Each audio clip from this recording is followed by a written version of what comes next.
Hey guys, welcome back. It's been a long time. I went on vacation, had a good time, got caught up in other stuff. Anyway, I'm back. Let's talk again about Isaiah chapter 9. I've done a couple videos about this subject before, and I want to do it again. Number one, you're never going to understand Isaiah chapter 9 unless you read the book in the Bible that comes before Isaiah, and that is 2 Kings. Okay? And the other chapters you're going to have to read is also in Isaiah after chapter 9 when you get to chapters 36 through 39 and when it talks about Hezekiah. It's recapping pretty much the same story that you read in 2 Kings, chapters 18 through 20. Another thing you're going to have to understand is that when you read the Christian Bible, your books are out of order. Okay, they change them. In the Hebrew Bible, when you get done reading 2 Kings and you're like, okay, and then what happens? You turn the page and you're into Isaiah. And about 7 chapters into Isaiah, it recaps what we learned about King Hezekiah back in 2 Kings chapter 16, right? And the other place you're going to run into Hezekiah and his father Ahaz is in the book of Chronicles. And that's what Christians do to their Bible. Instead of having Isaiah come next, they take Chronicles, which is the last book in the Bible, and insert it there, along with Psalms and Proverbs and Jobs and Ecclesiastes, Song of Solomon.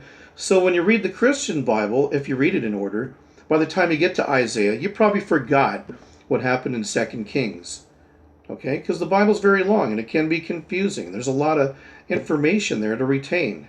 And the human mind just can't do that. So it makes it harder to understand Isaiah when you separate Kings and Isaiah with a bunch of other books. The other thing that needs to be addressed is the fact that Isaiah chapter 9, verse 6 in your Christian Bible is past tense. All these things have already happened.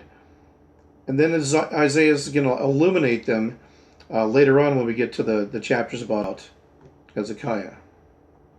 So part of the reason that I decided to tackle this subject again is because I watched a Messianic Jewish Christian website, and they were talking about the reason that they translate this passage into future tense, even though it's past tense in the Hebrew Bible. They say something about you're applying Greek and Latin categories to the syntax of biblical Hebrew, and therefore the question itself is wrong. And I'm like, huh? What utter nonsense, right? And here's another thing to think about when you're considering whether chapter 9 in Isaiah is about Jesus or Hezekiah, is the fact that in the book of 2 Kings, when it's talking about this great miracle, this is like the second greatest miracle in the Bible after the being taken out of Egypt in Exodus. So it's the second greatest miracle, and a lot of people just don't even recognize that. For the sake of brevity, we're not going to talk about every single verse and every single word in Isaiah chapter 9. I want to keep this short and I want to keep it simple. Okay, we're going to wrap verse 6 up with 4 and 5 and then verse 7. Okay, but let's look at this here. It says in verse 4, "For as in the day of Midian you have shattered the yoke of their burden." What's that talking about? That's talking about back in Judges when Gideon destroyed this large army of people, of their enemies, with just 300 soldiers. That's another great story we'll talk about someday. Gideon, and they got rid of this, they killed this whole army, their enemies, with only 300 soldiers. It was a great miracle. Okay, so what Isaiah is talking about here in verse 4 is what Hezekiah did. It's going to be like that, okay? And we already got a glimpse of it when we read 2 Kings, but later it's going to be fleshed out and reiterated when we get to chapters 36 through 39 in Isaiah. Okay? And you're going to notice something here. In the second book of Kings, it says, in reference to this incident, that the zeal of the Lord of hosts will accomplish this. Okay? And when you get to chapter 9, at the end of verse 7, it says the same thing. The zeal of the Lord of hosts will accomplish this. Okay, this phrase is only mentioned, is only used 3 times in the entire Bible. And those are the first 2 times. The second time is going to be in Isaiah chapter 37, when it's also talking about this second greatest miracle. Okay, when God destroys the entire Syrian army of 185,000 soldiers. And it's also recapped at the end of 2nd Chronicles, about chapter 28 or 30. I'll look it up before and put it in the bottom here. And if you're still not sure that this is talking about the time of Ahaz and Hezekiah, again in verse 11 it says, "The Lord has raised up the foes of Rezin against him and joined his enemies together. They formed him an alliance against Israel." And remember, Israel was the northern kingdom by that time, and they separated into two kingdoms, and he had Judah to the south. Okay, so remember that. And you just read about Rezin the 2 chapters ago in Isaiah chapter 7, right? When God says this will not happen and Emmanuel will be born and all that, right? So now you're getting a sense of when and where this whole passage has taken place. So let's look at verse 6 here. It says, "Unto us a child has been born, a child has been given, and all the government has settled on his shoulders."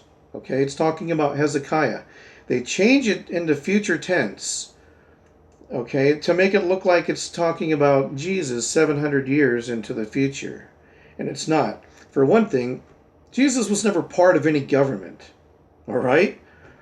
And, don't give me this nonsense about, well, it's a spiritual, metaphorical, non-existent type of government. Okay, it's talking about a real government. Think about it.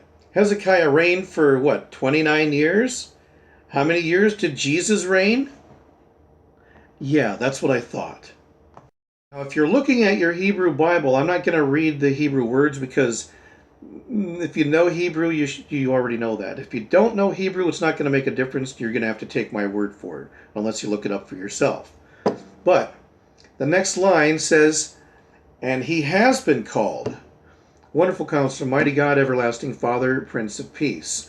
Now, is this the best way to translate that into English? No. Here's the very simplest explanation of what this verse is talking about. Basically, in Hebrew, biblical Hebrew, you have the verb first. "And he called," Shemo, his name. Well, who called his name? God. Well, who is God? God is the Wonderful Counselor, the Mighty God, the Everlasting Father, who calls Hezekiah the peaceful ruler. Okay, in English it's mostly translated as Prince of Peace. But the word prince doesn't appear there. The word for prince is nasi. Sometimes they translate that into prince in different parts of the Bible, but for all intents and purposes, it's talking about a ruler, a commander, okay, which is Hezekiah. Jesus was never any of those things. And you can see that demonstrated in other parts of the Bible where the verb comes first, and then God, and then the subject that they're talking about. And I won't get into the grammar in depth because it just takes too long and it's too confusing. So just know that this is past tense. That's all you need to know, first of all. If you like that explanation and you're happy with it, then great. If you're not, and you still need more clarification about how this is talking about Hezekiah instead of Jesus, let's have a look here. Wonderful Counselor, how does that apply to Hezekiah? Well, first of all, he was the greatest king that in the Tanakh. Okay, verse 18 or chapter 18, verse 5 tells us that there was no other kings like him before or after. What did Hezekiah do in his lifetime? He got rid of all the pagan idolatry. He turned the people back to their faith in God. Okay, they started celebrating the Passover again. He was just a great king, and there was peace in his time. The next part here, Mighty God. How can Hezekiah be Mighty God? He's not God, he's just a man. An everlasting Father. He's not everlasting, he's just a mortal, right? Well, Mighty God can be interpreted a couple different ways. It could be talking about a mighty ruler. Okay? Hezekiah was a mighty ruler.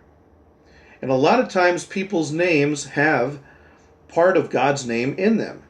And in the hopes that they live up to the name that they're given. Hezekiah, that means God strengthens. Okay, Ishayahu, God is my salvation. The word El Gabor. Okay, they could have called Hezekiah El Gabor and then been like, well, there's his name right there. They didn't do that. El Gabor mighty God or mighty ruler. Okay? So we have all these names of people in the Bible that contains the name of God, but we don't consider them, we don't think they're God, right? Nobody thinks Isaiah's God or Hezekiah, but their names have the word God in them and they live up to these names, especially Hezekiah, right? So now that we've taken care of that, let's see if this applies to Jesus. We know that Jesus was not a wonderful counselor.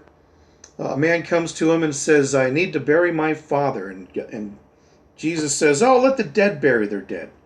What kind of advice is that? Not a wonderful counselor's advice, that's for sure.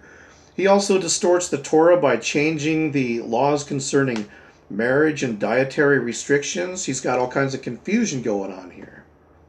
So he's not a wonderful counselor. I don't think there's anything in the New Testament that when Jesus said it, I went like, oh, golly, oh, that's so profound. What a wonderful counselor, right?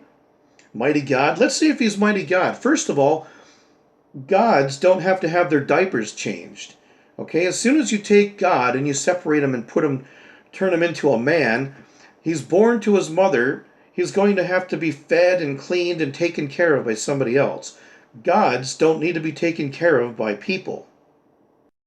So Jesus has to have his diapers changed, and he has to be obedient to his parents. Remember when he gets lost in the temple and they find him? And after that, he was obedient. What else here? Jesus is not mighty. He can't do anything unless he sees God doing it first.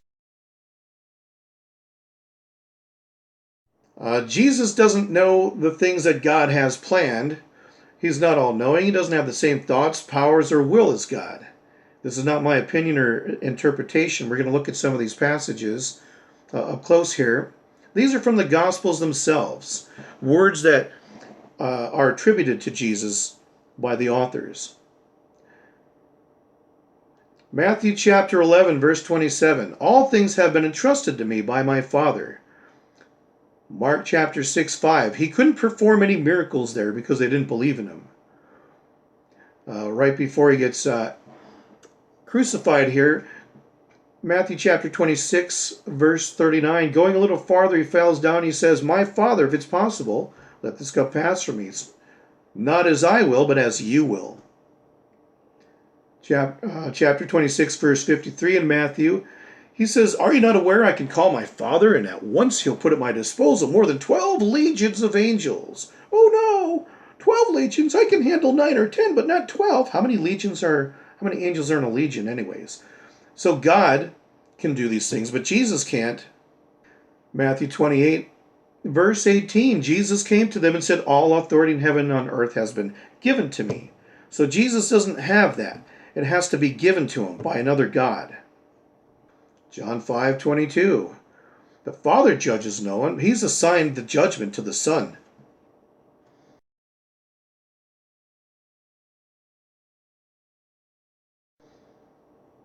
John 5:26. For as the Father has life in himself, he has granted the Son to have life in himself. Jesus didn't have life until God gave it to him.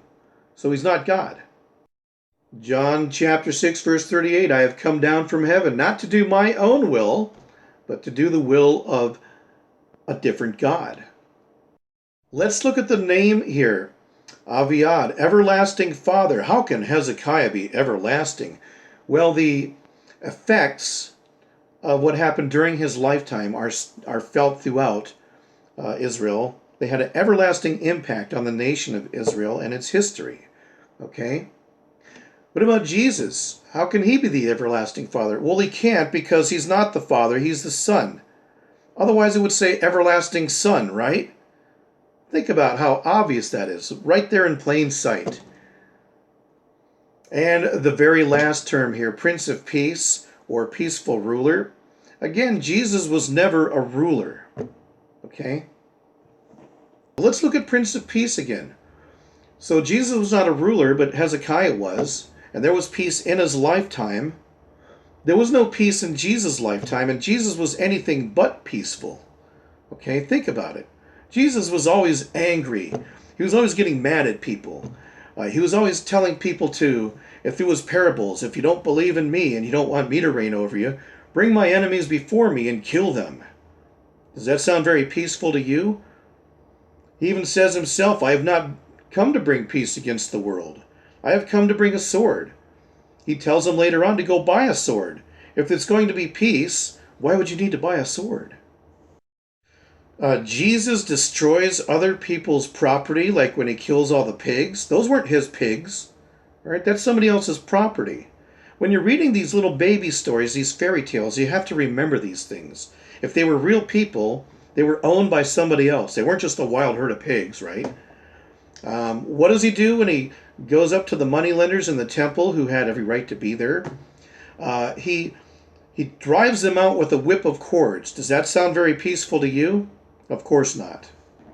So the bottom line is you can either look at this, interpret it as God calling Hezekiah Prince of Peace, or Hezekiah living up to all these names that we would associate with God. Anyways, I hope you learned something. Have a nice day.